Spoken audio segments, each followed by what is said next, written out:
What is leadership? Hey, my name is Victor Kong. Question to you is, why do some businesses excel while others businesses fail? And the answer is that it's a lot to do with having the right leadership.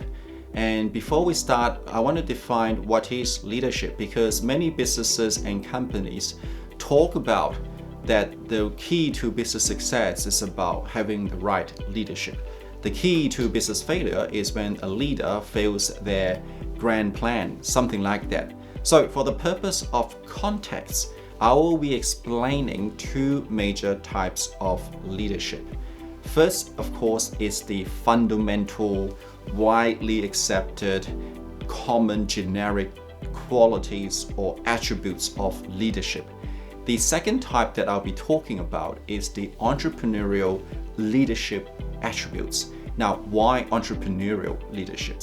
Well, that's because you are in the entrepreneurial mindset channel. So if you are not thinking about starting your business or thinking of running your own venture in the future or currently now, then perhaps this channel may not be for you, but otherwise just stick around. So fundamentally, leadership from a generic standpoint is someone who has a vision.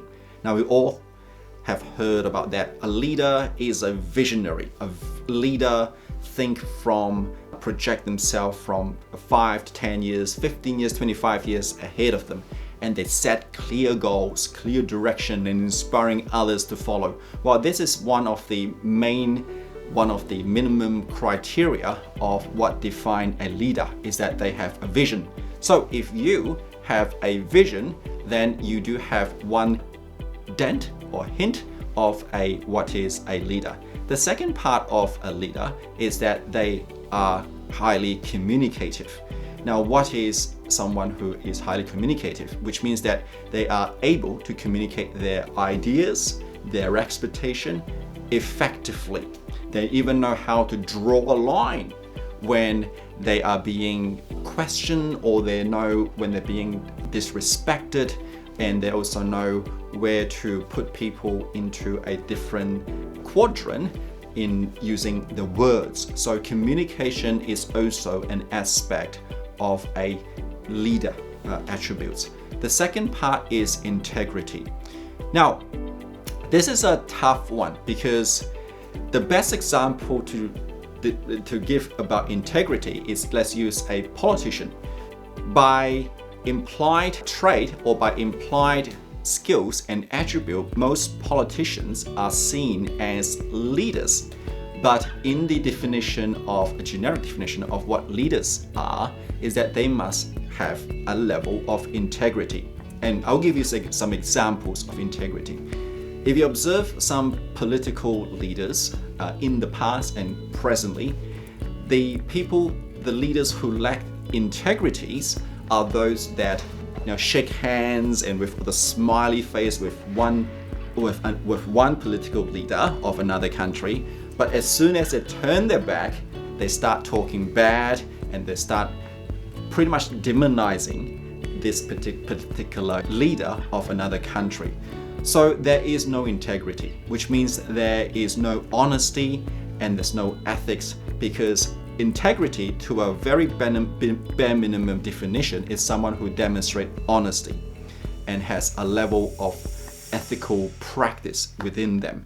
So if you are not sincere, if you are very flowery with your words, that is not a sign of integrity. The next part of leadership is empathy. Empathy is the ability to understand and value the feelings and the perspective of others. Now, understand and value doesn't mean that you have to agree with them, but sometimes you can agree to disagree, if you know what I mean. So understanding means that, all right, I see where you're coming from. I can't feel your pain, but I can empathize your challenges. And as a result, this is what I'm going to do to help you out. Now, on the contrary of empathy is the narcissist or a psychopath. So definitely a leader is not a psychopath. A leader is not a narcissist. And often people getting confused with those people that a leader is someone who pretty much rule the world or rule their organization with an iron fist. And it's all about them and not about others, and it's all about making the best use or exploiting others. That's not what a good leader is all about. A true leader shows empathy. Now, the fifth attribute of leader is the ability to make good and great decision.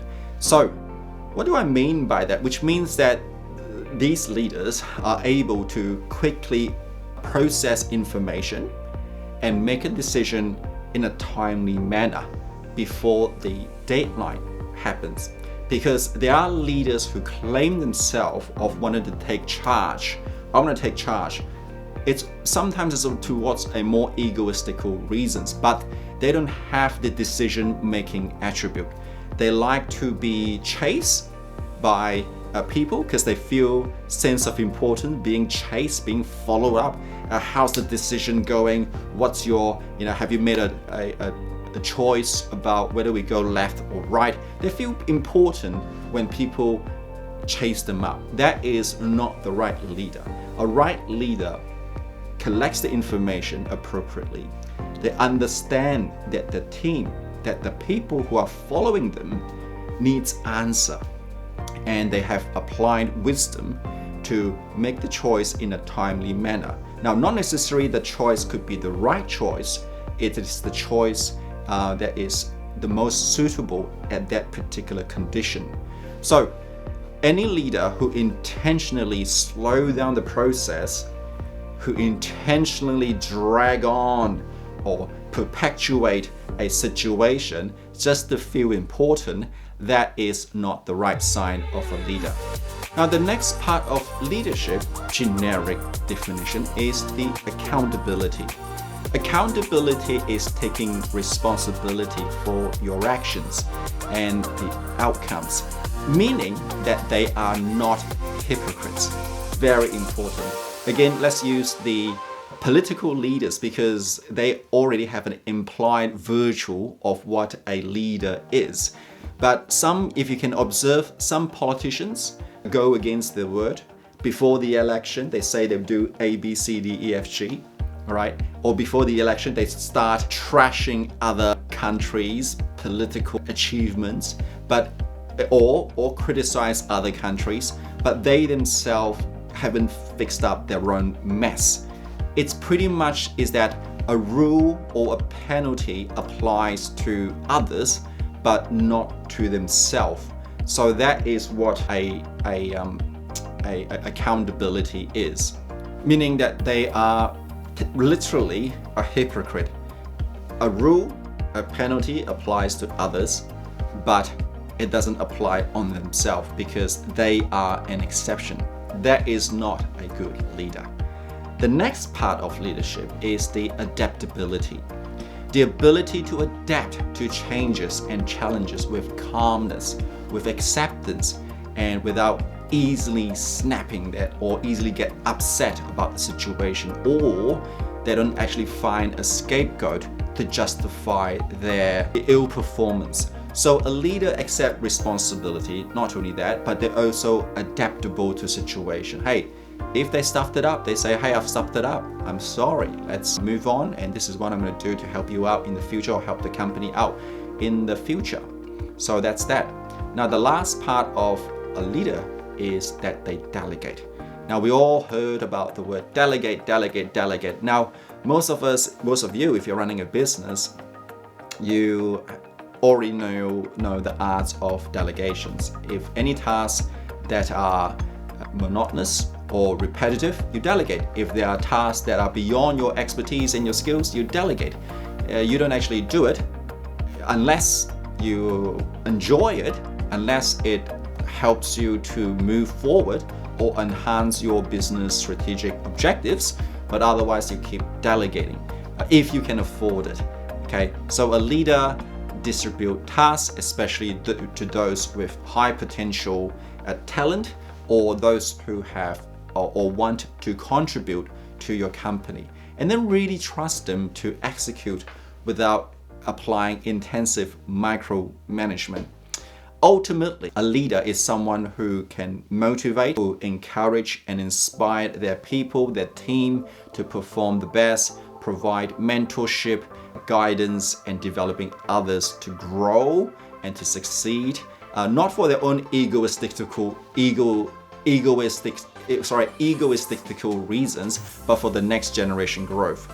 Now, the thing is, I'm assuming many of you have those qualities. And if you have those qualities, I think you should pat yourself on the back because you are a leader. Now, here's the part. From a satirical point of view, a leader is actually fundamentally, sounds like it, is the act of being a good parent to your people, to your team, to your organization. Does it sound familiar that what I've just mentioned, they are all the attributes of good parenting, being a parent? So that's that. Okay, there is another type of leadership, and it is the leadership of entrepreneurial leaders. So now I'll talk about the entrepreneurial leadership, and this is in addition to those fundamental leadership qualities that I've just talked about. An entrepreneurial leader is someone who has an innovative mindset or a growth mindset in this situation. Not only that they focus on investing on themselves, but they continuously grow, develop, and work on themselves through attending workshops, training, classes.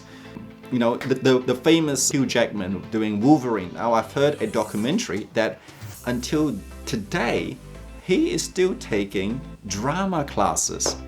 Wow, you should have, I mean, one would assume that a person of an A-star Hollywood actor would probably just stop taking more training or classes because he already reached there. He's there, right? He's not a newbie on the industry. But no, there was a clip where I've heard him say he's taking drama classes continuously, never ends. So this is a classic example of an entrepreneurial leader, is that they constantly work on themselves and they also encourage others to do so because they understand that the more that you learn, the more creativity grows and spurt out from your mind. And with creativity, it stimulates ideas and innovation. And when you combine these two together, you have an innovative business. An innovative business often leads to sustainability and profitability. The second part of entrepreneurial leader is the ability to influence. Now, influencers are persuaders or persuasive speakers. Now, remember, persuasive and influence are not manipulators. So this is in no way I'm condoning being manipulative. So there are two differences, distinct difference between the ability to influence, the ability to persuade, versus being manipulative. Leaders are rarely non-manipulators. The toxic leaders are manipulative. These are the ones that hold on to a leadership position, but they use a lot of manipulation to get what they want. They're charmings at the front, but they're just surface level. But then in the end, they manipulate for their own self-interest. This is not what an entrepreneurial leader is all about. This is about applying influence and persuasiveness to help their people, their company grow. Okay, it's not for self-interest, but by helping them, it helped me, that kind of way. So in a way, they can, and they are very mindful of not becoming a manipulative leader. So the main goal is that they aim to inspire and guide others towards achieving a common goal. The third part of an entrepreneurial leader is that they have a high degree of emotional intelligence. Now, what is emotional intelligence? Simply means that they are aware of their feelings, their emotions, their egos, the trigger buttons, their own internal demons. Hey, we all have internal demons, but on the on the other side of on the table, we also have plenty of lights. Okay, but a entrepreneurial leader or the generic leader, they all understand themselves really well. They know that they have to subjugate the dark side so that the light can shine. So they all has the ability to manage their own emotions, one's emotion in an artistic manner, but they also has the ability to exercise this ability on helping others manage their emotions. And that is what a true entrepreneurial leader is all about. The fourth part is that entrepreneurial leaders are great at resolving conflict. They can effectively address and resolve dispute. And what do I mean by that is that they have the skills to extinguish, it's like someone using extinguisher, extinguishing the fire. Okay, they have the ability to extinguish the trifle matters into into a satire. They make fun of it. They kind of expose it in a humorous way, just to unlock some of the tension between parties. So that's what they do. They're great at conflict resolutions. The fifth part is that they're great at building teams. They create cohesive and collaborative team environment, and then at the same time make all of them to think strategically. So a leader, being an entrepreneurial leader, not only they are good at forming teams, but they also are great at strategic thinking. Their mind is almost multidimensional when it comes to planning, when it comes to short-term goals, mid-term goals, and long-term goals. They have this foresight that will allow them to project 5, 10, 15, 20, 30 years ahead. And not just the foresight of big picture planning, but they also have a foresight to look at all the loopholes with a particular project or with a particular tactic or strategy. Some people are very linear. Okay, some leaders, they think on linear.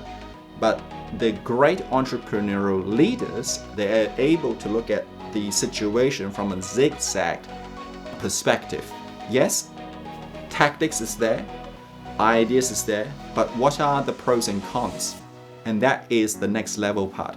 So if you have those attributes, I think you should pat yourself on the back that, wow,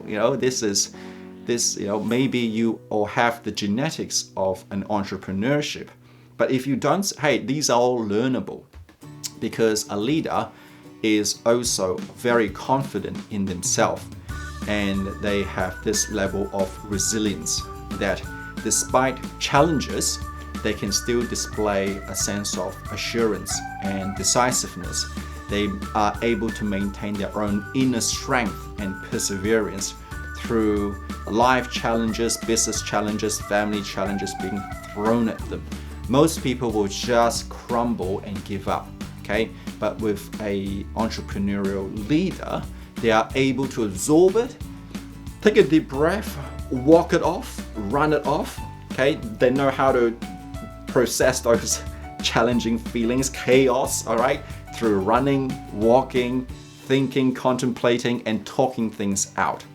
Okay, so that is the ability here. And so my question is that if these 7 entrepreneurial leaders qualities resonate with you, and I really think that you have the entrepreneurial mindset, and if ever you're thinking to start a business or starting a venture is on your card, check out my link, or if you want to learn more, just follow and subscribe to this particular channel. Otherwise, hey, if this is what I think about entrepreneurial leadership and generic leadership attribute, if you think that I've missed out anything, comment below, I'll read it, and yeah, I'll see what you think. Until then, I'll see you next time. See you, bye-bye.